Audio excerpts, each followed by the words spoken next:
Hi, I'm Courtney Johnson, social worker at the Menninger Clinic, and I have here with me today Dr. John Hinrichs, who is a postgraduate psychology fellow at the Menninger Clinic. He's been working on the Professionals in Crisis unit for the past year, doing both assessments and treatment, and he's here today to talk to us about self-compassion. So thank you very much for joining us today. It's my pleasure to be here. Thanks, Courtney. I thought we'd start by just giving us a definition of how you would describe self-compassion. Sure, I'd be happy to. Compassion is when one person notices suffering in another person, and then they have a desire to help them out. Self-compassion is the same thing, but when it's directed inwards. We notice our own suffering, we have a desire to extend gentleness and kindness to ourselves, and then the third component relates to a common humanity. We feel part of a common experience of other people that also struggle. How is this different from self-pity? I'm glad you asked that question. It's an important distinction to make between self-compassion and self-pity. Pity implies an aspect of contempt, if not superiority, as in a pitiful person who thinks that they're the only one struggling in this world, or a pitiful person that might ignore reality and even dramatize their problems. On the other hand, self-compassion implies respect, and this respect can motivate a person to care for themselves, their true self, a self that has both good and bad qualities. It sounds obvious and that this would be simple and helpful. How do you see that play out? You know, it is very obviously helpful. You would think if we treat ourselves nicely, then, we'd feel better, but it's not that straightforward, in fact. Paul Gilbert has researched that there might even be a phobia of self-compassion today. Society and culture might really endorse competition, comparison, judgment, harshness. It's not uncommon for me to hear how people will think, if I don't really hunker down on myself or really crack the whip, then I'm going to get lazy, I'm going to stop performing so well. And so they treat themselves with a harshness and a self-criticism that they would really never give to somebody else. The research led by Kristen Neff and Paul Gilbert have really pointed out that actually self-compassionate people are more effective in their day-to-day functioning compared to someone who tends to kind of crack the whip on themselves. So is self-compassion like having high self-esteem? It's not quite the same thing.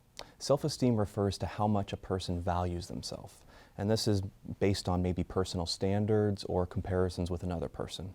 Some of the more common ways people will think whether they feel good about themselves are based on maybe money, wealth, social comparison.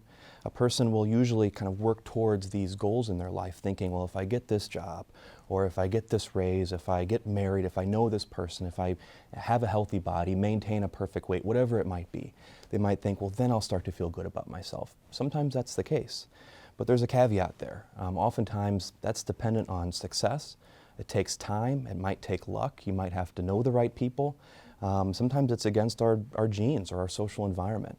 So even if a person reaches that high self-esteem, there might be an anxiety lingering in the background that it feels kind of vulnerable. And all those things can be lost sometimes suddenly. Even if they still are trying on that treadmill of life, really working hard, they could lose some aspect that they attribute their high self-esteem to. On the other hand, self-compassion is much different. It's something a person can practice now, and they can feel the benefits now. It's an orientation, again, to care for ourselves. And actually, the research has shown that people who have practiced self-compassion have higher self-esteem. This most likely has to do with the fact that they're treating themselves with kindness rather than criticism. That promotes positive self-feelings. Self-compassion is beginning to sound like having empathy for oneself. It's very similar. It's developing the ability to soothe ourselves, to reassure, and to feel warmth for our difficulties and our shortcomings instead of harshness and criticism. It's common on the Professionals in Crisis unit to treat people who strive for perfection, that work so hard in their lives. And this requires, zeroing in on how they screw up and then amplifying that distress and really kind of beating themselves up for it. Imagine having somebody that followed you throughout your day, just whispering in your ear, oh, you screwed up there, you messed up that again. Ignoring where you come from, ignoring how you came to be this way, and ignoring the real stress and the real circumstances in your daily life.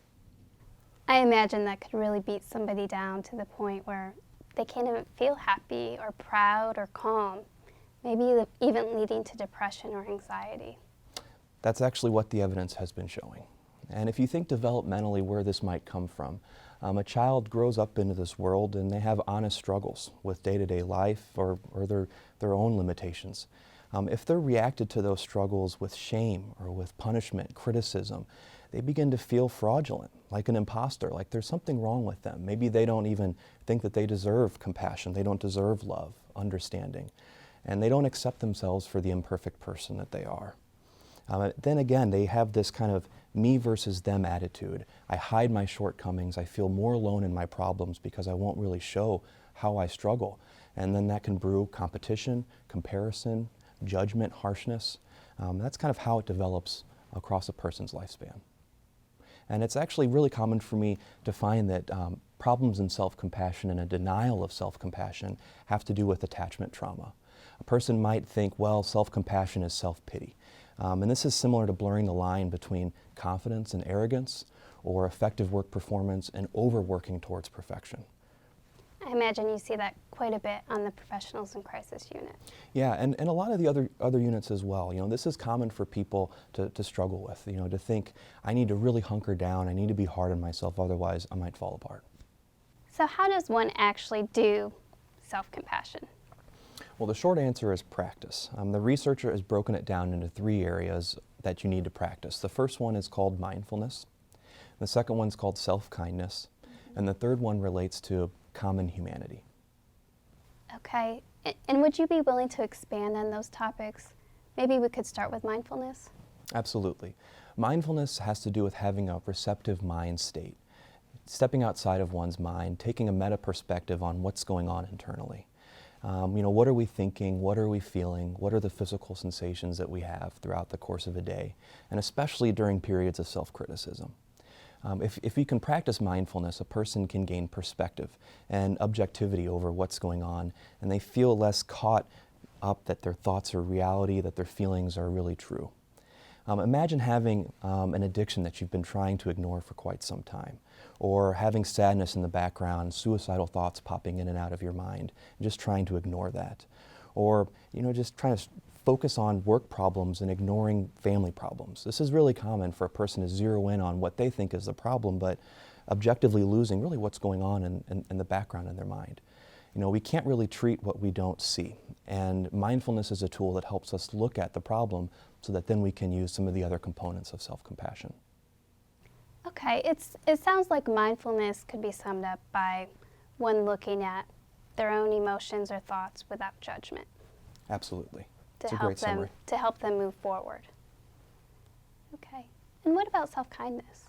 Well, self-kindness is the second tool that a person will begin to practice. It's the opposite of harshness, self-condemnation, or self-criticism.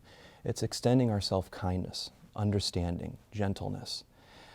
Sometimes it's helpful to think about, what would you say to a friend that had similar problems? How would you give them advice? How would you talk to them? Or if there's been a person in your life that really knows you, knew you growing up, knows where you come from, how this part of yourself developed that you don't like, how it serves you well, how it hurts you. And then they can also realize your current stressors, your current experience, and kind of understand really what's going on. By thinking about these hypothetical scenarios, a person can begin to cultivate this self-kind voice and use it in the heat of the moment. You know, if we're struggling, if we're alone with our own hateful thoughts about ourselves, we really need to use that self-kind aspect of self-compassion. And I'm sure that's hard for many of the patients you work with, to try something differently rather than what you said earlier, cracking the whip. Mm-hmm. But how does this work in relation to others when somebody is maybe not alone? So when a person's alone, or even when they're in a crowded room, they might feel like they're the only one with these difficulties. And that, again, it's very isolating for a person, and it makes them hard to reach out for help. This is where the third aspect of self-compassion comes into play. This relates to common humanity. The very fact that we're human means that we're mortal, it means that we're vulnerable, that we're imperfect. And this is also what makes us tied to other people in this world, makes us connected, like other people. If a person ignores their own imperfections, what makes them human, they begin to feel cut off, again, lonely. They sink deeper and deeper into their problems, thinking, I'm the only one that suffers from this, and therefore it makes it so much harder to reach out for help.